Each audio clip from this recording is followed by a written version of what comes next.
วันนี้เราจะมารีวิว Angry Bird นะครับขออนุญาตมันจะเป็นใบ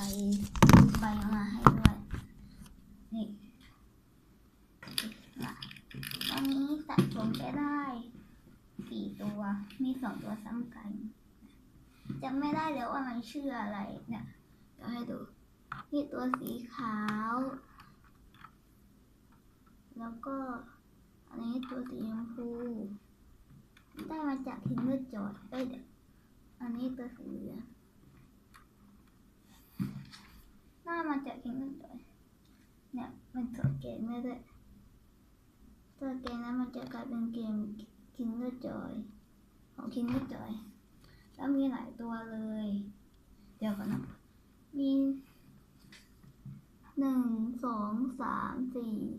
5 6 7 8มีทั้งหมด8ตัวนะครับตอนนี้ได้มา3ตัวเลยอันนี้มันซ้ำกันเราก็เลยไม่นับนะอันนี้มันสามารถใส่ข้อความได้ด้วยข้อความเล็กๆนะครับ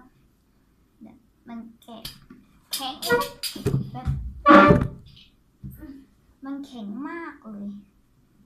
ถ้าจะแกะก็แกะยากหน่อยโอเคได้แล้วเนี่ยมันจะเป็นรูเอามาใส่ข้อความได้แล้วเราก็ทำแบบนี้โอเครีวิววันนี้จะรีวิวสั้นๆนะครับอันนี้จะเอาไปแสดงเป็นละครได้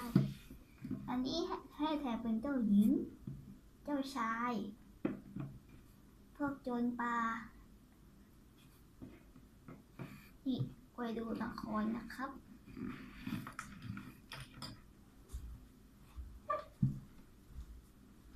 นี่ตาย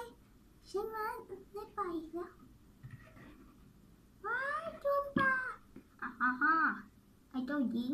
ฉันจะจับแกให้ได้ฉันมาช่วยแล้วโอ้เจ้าชาย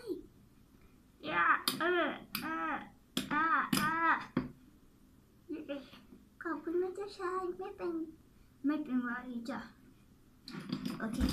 นี่เป็นตัวอย่างแสดงละครนะครับโอเคถ้างั้นขอลาไปเท่านี้บ๊ายบาย